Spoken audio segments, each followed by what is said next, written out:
Percentage increases and decreases are used for discounts, profits and losses, as well as when making calculations for GST. There are two ways to calculate them, and I'll show you both.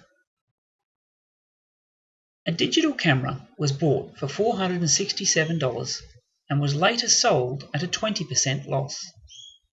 Calculate the selling price of the camera. How much was the loss? 20%. That's 20% of 467. Write the percent as a decimal, 0.2, and change the of to times.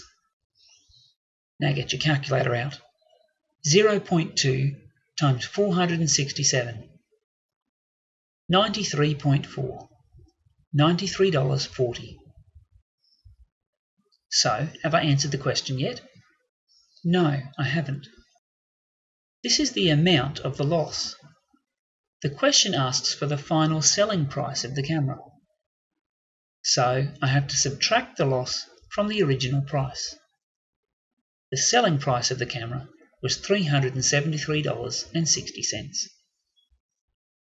For a word problem, when you think you're done, always stop and ask yourself, have I actually answered the question yet? This is the first method for solving these kinds of problems. Calculate the amount of the increase or decrease. This method always works, but I do want to show you another method which can often be a little quicker. For the second method, you have to remember that the original amount is always 100%.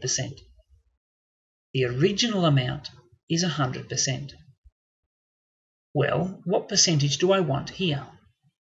If there's been a 20% loss and the original amount was 100%, then I want 80%, 100 minus the 20% loss. So, calculate 80% of the original price. 80% of $467. Write the percent as a decimal and the of as times. Calculator, 0.8 times 467 is 373.6. Good, that's the same answer as we had before, $373.60. And we got there with one calculation instead of two.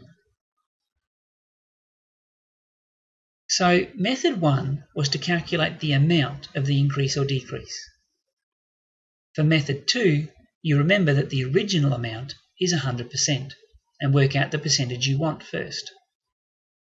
Both methods work equally well. You can use the first method if that's more comfortable for you. But personally, I prefer the second method because I find it a bit quicker. A couple more examples, and I'll use both methods so you can see how they work. A shirt has a retail price of $39.95 and the shop is having a 25% off sale. Calculate the sale price of the shirt. Method 1 says, what is the amount of the decrease? It's 25% of $39.95. That's 0.25 times 39.95, which is 9.9875. This has to be a dollar amount, so we'll round off to 2 decimal places. $9.99. Have I answered the question yet? No, I need to calculate the sale price. Well, that's going to be the original price minus the discount, which is $29.96. Actually, I'm guessing in practice the shop will probably round that down 1 more cent to $29.95. Okay?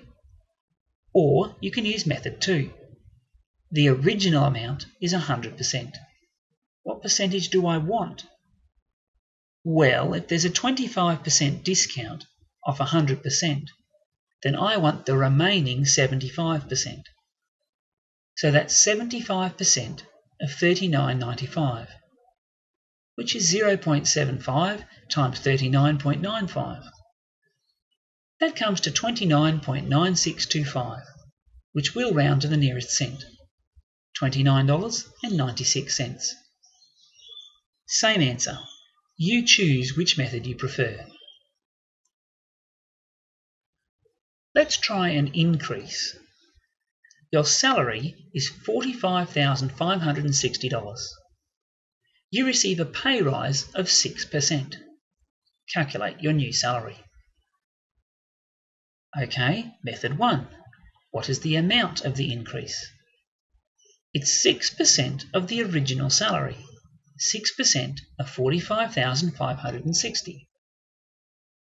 Well, that's 0.06 times 45,560, which is 2,733.6.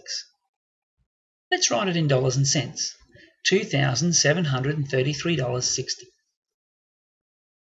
Have I answered the question yet? No, I need to calculate the new salary. So add the pay rise to the old salary. Your new salary is $48,293.60. Fair enough. Let's try method 2. The original amount is 100%. What percentage do I want?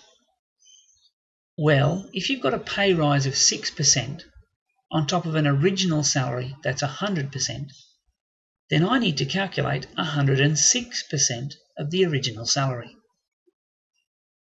Divide 106 by 100 to turn this into a decimal. 1.06 times 45,560, which is 48,293.6. Good. Same answer.